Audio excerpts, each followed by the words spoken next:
안녕하십니까. 연세대학교 졸업프로젝트 제안발표 컴퓨터 소프트웨어과 4조 발표자 김순광입니다.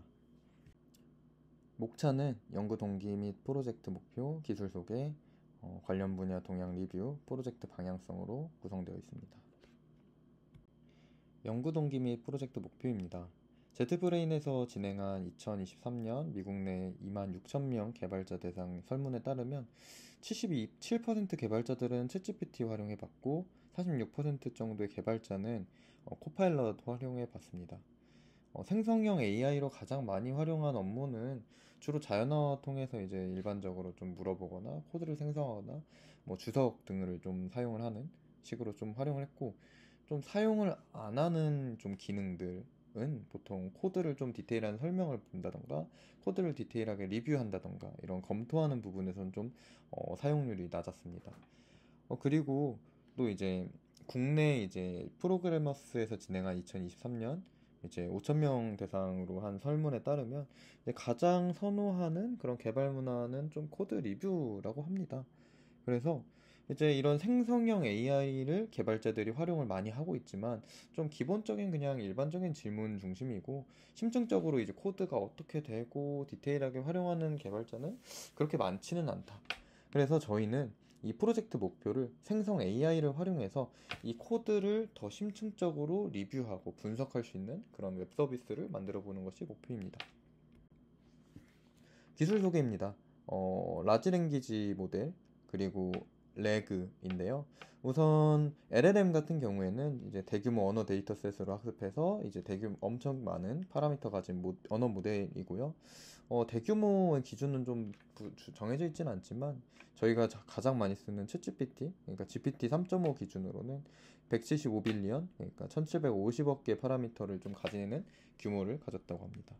레그 같은 경우에는 이런 LLM을 좀 더 확장해서 이제 좀 그 컨텍스트나 질문에 대해서 좀 더 정확하고 그런 정보를 좀 제공해주는 방법인데, 일단 모델이 이제 학습 데이터 좀 안 갖고 있는 경우에도 외부 데이터 참조해가지고 리트리벌 검색하고 그리고 제네레이션 답변을 생성하는 그런 구조를 좀 가지고 있고요. 이런 과정을 통해서 모델의 이제 최신 정보를 좀 반영하거나 좀 대표적인 이제 문제였던 환각 효과를 좀 없앨 수 있는 그런 방식이라고 볼 수 있겠습니다.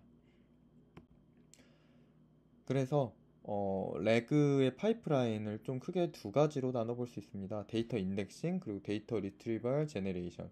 데이터를 벡터 DB에 이제 저장하는 과정은 이제 데이터 로딩 그리고 데이터를 쪼갠 다음에 인베딩하고 벡터 DB에 넣는 과정이 있겠고요. 그 다음에 생성과 그러니까 검색과 제네레이션은 이제 질의를 하고서 그 질의가 벡터 인베딩 된 다음에 그 저장한 벡터 DB에서 검색해서 가장 가까운 n개 k개의 이제 청크를 만든 다음에 LLM과 이제 같이 결합돼서 LLM에서 같이 질의돼서 생성된 다음에 이제 리스폰스가 나가는 구조라고 볼 수 있겠습니다. 관련 분야에 대한 동향 리뷰로 세 가지 좀 코드 개발 관련된 그런 서비스를 좀 리뷰를 해봤습니다. 프로그래머스의 코드 리뷰 갤러리, 그리고 데이터 도구 코드 분석, 그리고 깃허브의 코파일럿 이렇게 세 가지를 좀 살펴봤는데, 프로그래머스 같은 경우에는 코딩 테스트 관련 이제 웹 서비스인데, 뭐 학습 코드 문제에 대해서 학습하거나 프리 테스트를 좀 기능을 제공하고 있고요. 그 중에서도 이제 코드 리뷰 갤러리는 이제 이용자가 푼 문제를 이제 제출해가지고 강사, 그러니까 튜터나 혹은 다른 이용자, 피어 그룹들이 함께 이제 리뷰를 하는 곳입니다. 근데 이제 여기의 한계점은 리뷰에 대해서 이렇게 올리더라도 사용자 참여가 좀 반드시 좀 이루어져야 좀 이게 활성화가 되겠고, 그 다음에 이제 업로드한 이용자는 내 코드가 언제 리뷰가 될지 좀 알 수가 없는 부분이 좀 있습니다. 그래서 여기서는 좀 생성형 AI가 좀 반영됐을 때 되게 좀 효과가 좀 좋을 것 같고요.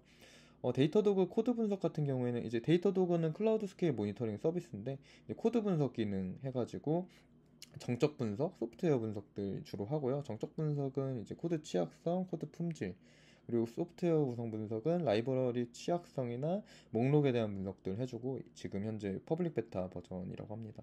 근데 이제 여기서는 이슈 사항들에 대해서 관점에서는 이제 이런 이슈가 있다라고 체크는 해주지만 코드 개선에 대한 서비스는 좀 아직은 제공되고 있지는 않습니다.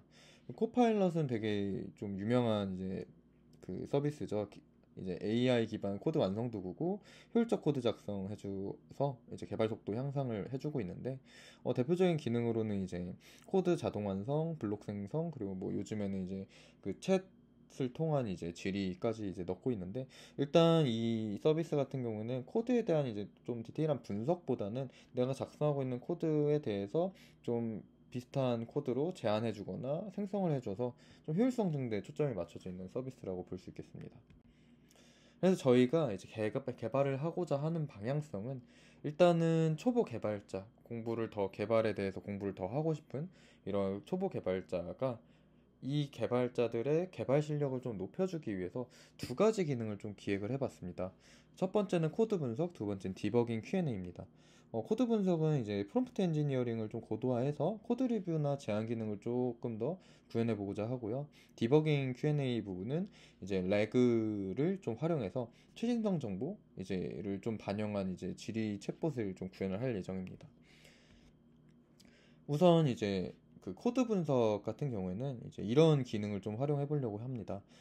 왼쪽 프롬프트는 이제 하고 코드를 가독성, 효율성 측면에서 10점 만점으로 매겨 달라고 이렇게 좀 이제 작성을 했는데 답변도 충분히 좋지만 좀 포맷이 좀 갖춰져 있는 않은 형태입니다.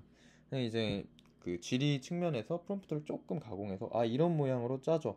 가독성 몇 점, 이유는 어떻고, 효율성 몇 점, 이유는 어떻고 이런 식으로만 수정해줘도 답변이 포맷이 훨씬 더 깔끔하게 나오는 부분이고요. 저희는 이런 특징을 활용해서 시나리오 기반의 프롬프트 엔지니어링을 통해서 이 코드 리뷰가 조금 더 디테일하게 관점별로 내려갈 수 있는 그런 관점으로 기능을 구현을 해보고자 합니다.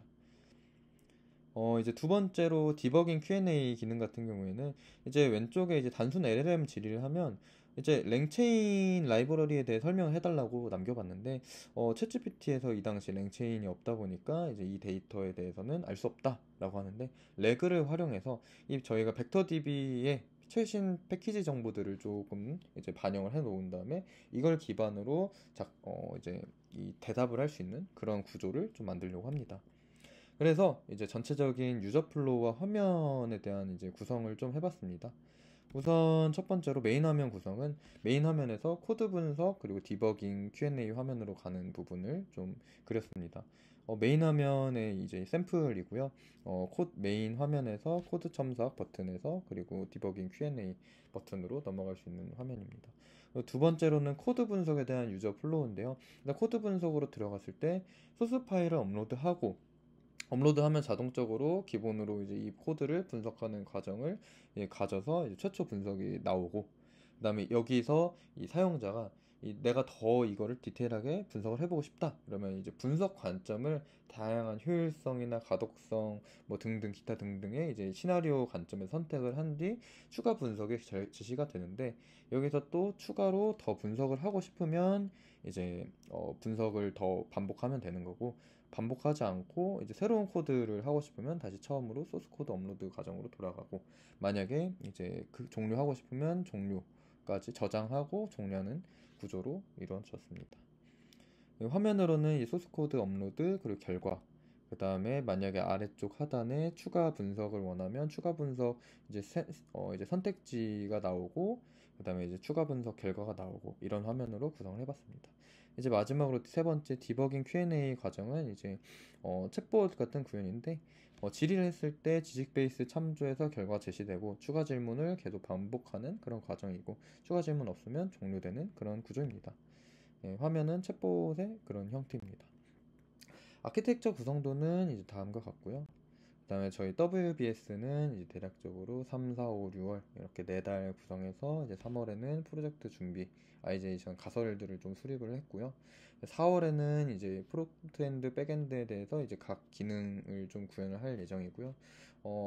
이 중간 보고 전까지는 첫 번째 코드 분석 기능을 좀 개발하려고 합니다. 프롬프트 시나리오 좀 구체화하고 뭐 화면 설계나 뭐 API 정의서 그리고 화면 API 연동 이런 것들 할 예정이고요. 최종 보고 전에는 이제 Q&A 이제 두 번째 기능인 디버깅 Q&A 기능 좀 개발할 거고 벡터 스토리지나 이런 부분에 대해서 더 디테일하게 개발을 할 예정입니다. 6월에는 전체 통합 연동이나 통합 테스트랑 이제 최종 발표 준비를 할 예정입니다. 네, 저희 발표는 4조 발표는 여기까지입니다. 감사합니다.